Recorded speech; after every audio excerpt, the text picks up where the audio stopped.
What if you were punished for crying? What if your first memory of school was pain? Not from a bully, not from a mistake, but from adults, trained, uniformed, government-funded, who called it reform. Across the United States, a quiet network of buildings exists.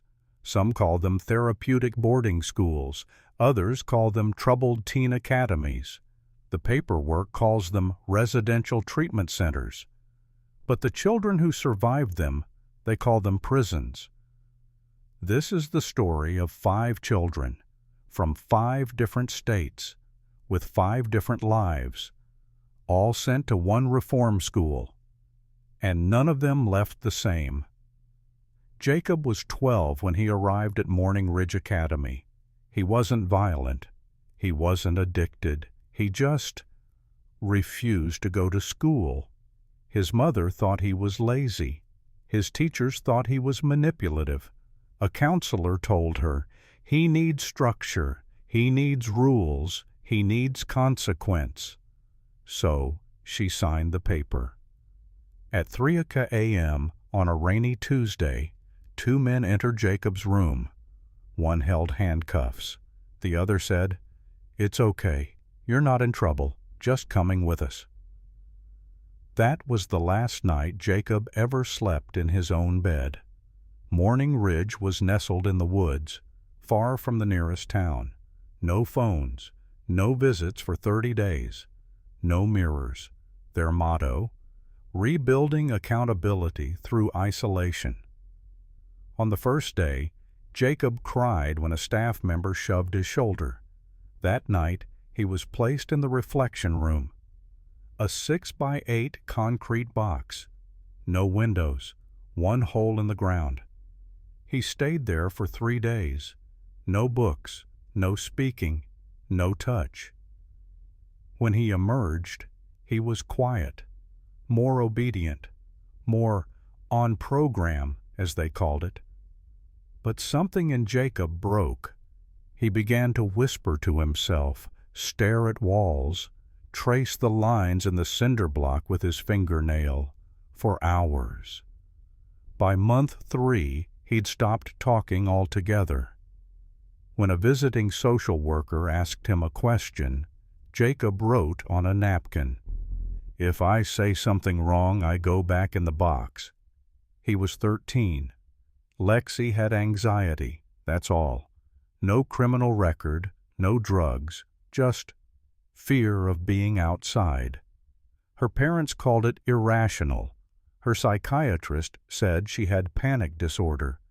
But her church therapist had a different diagnosis: rebellion against God's natural authority. So they sent her away. At New Horizon Home for Girls, everything was scored.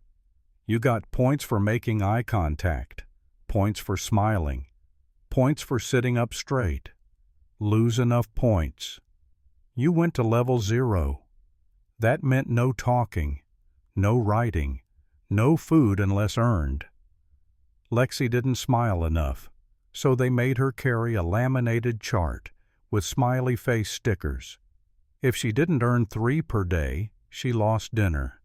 When she began fainting from hunger, staff accused her of attention-seeking. When she asked to speak to a therapist, they said, "Your parents gave us full authority. You'll speak when spoken to." She began forcing her smile, straining her cheeks in front of every camera. She'd write in her notebook, "Smile equals food, smile equals survival." When she finally left, nearly 10 months later, her jaw was locked shut. She developed a rare condition called functional trismus, where emotional trauma causes facial paralysis. Her smile became permanent, but not by choice. Marcus was 15, a star basketball player, funny, charismatic, loved by his friends, admired by his coaches. But Marcus had one secret. He struggled with depression. After his older brother died by suicide, Marcus began skipping school, sleeping during the day, crying at night. His father, A retired Marine saw it as weakness. He didn't want therapy. He wanted discipline. Marcus was sent to the Summit program in Utah, marketed as a sports-based recovery model. But what Marcus got wasn't recovery. At Summit, sports meant forced labor, digging ditches, carrying logs up hills, running barefoot through gravel for mental reset. If you refused, you were restrained, physically. Marcus tried once to walk away from a power circle. 3 adult male staff tackled him to the ground. He cracked 2 ribs. When he screamed that he couldn't breathe, they called it emotional deflection and added 2 more weeks to his stay.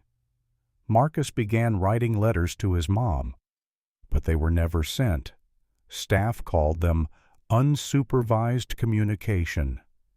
In his final weeks, he stopped talking entirely, not out of fear, but because, as he wrote on a sheet of toilet paper, words don't move walls.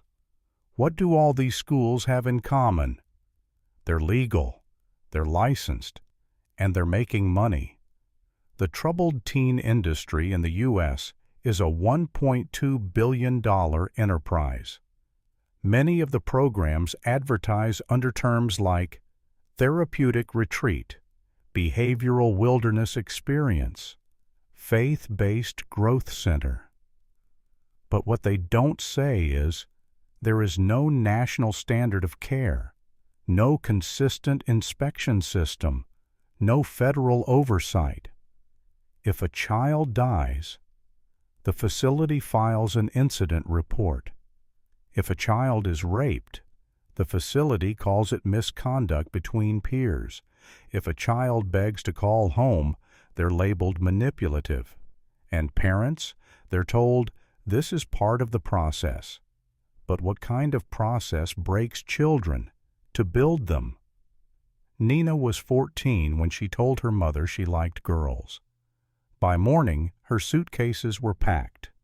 She thought she was going to her aunt's house. Instead, she was taken to a reparative therapy center in northern Alabama.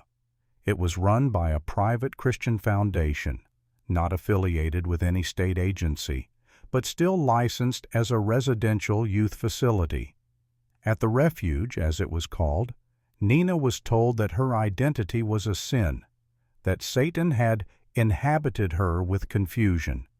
Each day, she was required to write one sin confession about herself. If she couldn't think of one, staff wrote it for her. After 1 week, she was banned from speaking to other girls. They called it temptation prevention. She was assigned a male accountability partner, a 21-year-old intern. When Nina refused to sit alone with him for purity reflection, she was locked in a prayer closet for 6 hours. When her period came and she stained her pants, she was forced to wear a white dress and stand in the hallway with a sign, "Filthy thoughts lead to filthy acts." She fainted twice that day, but the staff said it was spiritual resistance leaving the body. When Nina finally escaped, through the help of an older cousin, she couldn't say her own name out loud for months. She now goes by a different one. In the next part, you'll meet the boy they forgot existed, the child locked in solitary for 52 days, and you'll see how one survivor came back, not to relive the trauma, but to expose it. Ben was 11. He had ADHD, mild autism, and an obsession with drawing trains. He wasn't violent, he wasn't aggressive, he just didn't fit. His adoptive parents, overwhelmed by the outbursts and school complaints, decided he needed more structure. They enrolled him in Iron Hollow Youth Academy, a program that boasted behavioral transformation through order and silence. The building used to be a juvenile detention center. It still looked like one. Gray walls, metal beds, thick doors with viewing slots. Ben lasted 4 days in the general unit before a staff member called him a disruption. He was sent to solitary, They called it the quiet room. It was 4 feet wide, 8 feet long, concrete walls, a drain in the center, a flickering light that never turned off. The protocol was clear, maximum 24 hours, but paperwork could be flexible. Ben stayed there for 52 days. No books, no clock, no one said his name. They slipped food under the door on a paper plate. He tried to count days by tearing at the plaster with his fingernails, but he lost track. When staff finally opened the door again, he didn't speak, didn't cry, didn't respond. He just stared past them and whispered, "Where did the trains go?" Ben was later diagnosed with acute institutionalization trauma. His cognitive development had regressed by nearly 4 years. Today he lives in assisted care. He is 19. He still draws trains, and he still flinches when someone says quiet. How can this happen? How can a child be locked in solitary confinement for nearly 2 months without someone stepping in? Because there is no single system. There is a maze, a decentralized network of licenses, loopholes, and liability shields. In the United States, each state governs its own residential youth facilities, but many of the schools operate across state lines. That means a school in Idaho can take kids from California. A religious program in Florida can avoid inspections by labeling itself a private ministry. A for-profit center in Montana can call itself a camp to bypass mental health regulations. The industry is designed to blur lines. There are no federal standards for staff-to-child ratio, no national database for abuse claims, and parents often sign away legal authority by signing limited guardianship documents.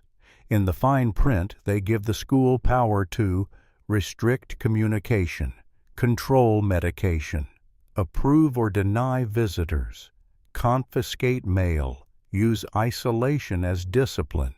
And the children? They are wards of the program. In 2019, a former staffer at a program in Missouri leaked a staff manual.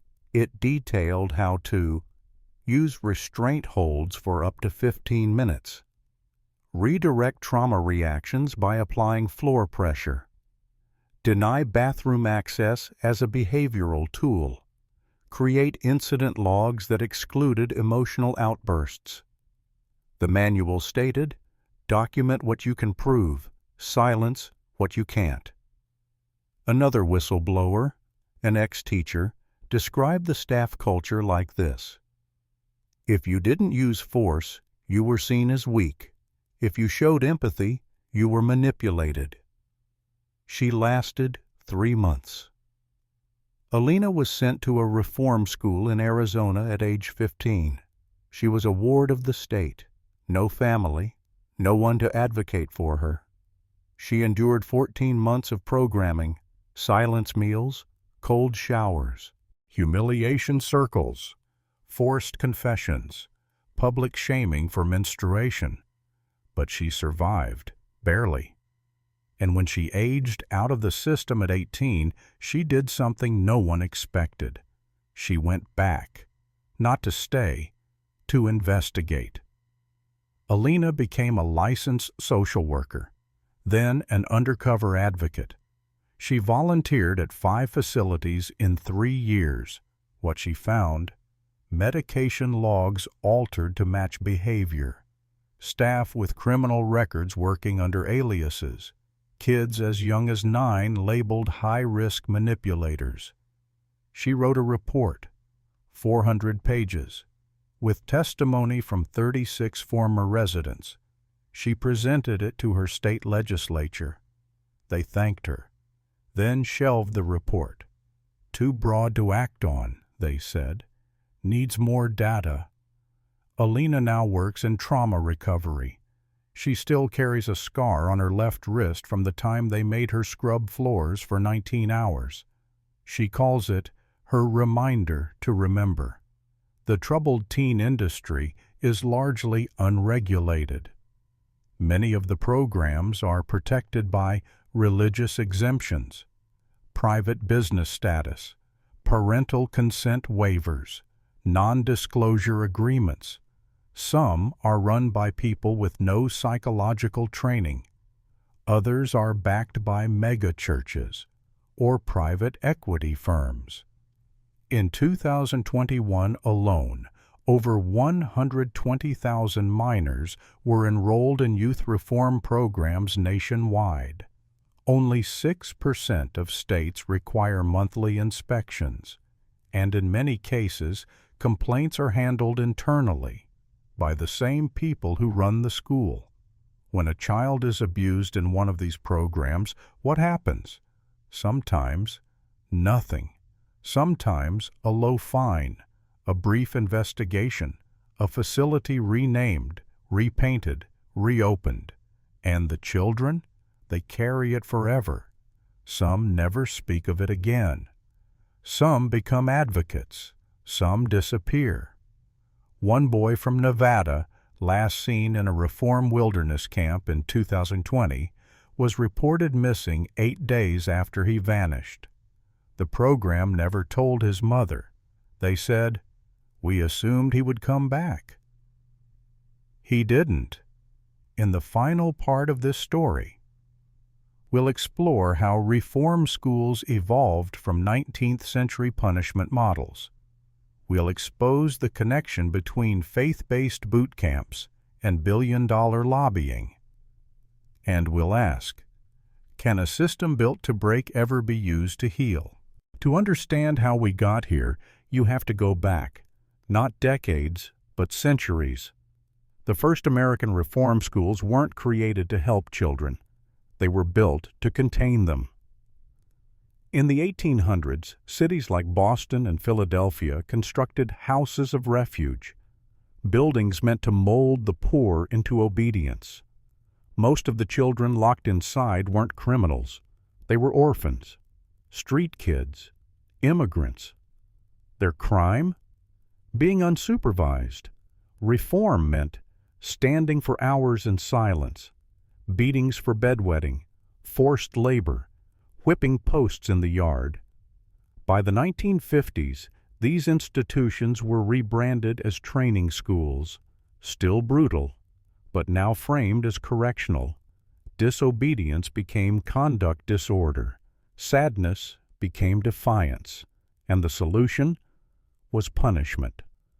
Religious institutions joined in, so did the military, and eventually private companies.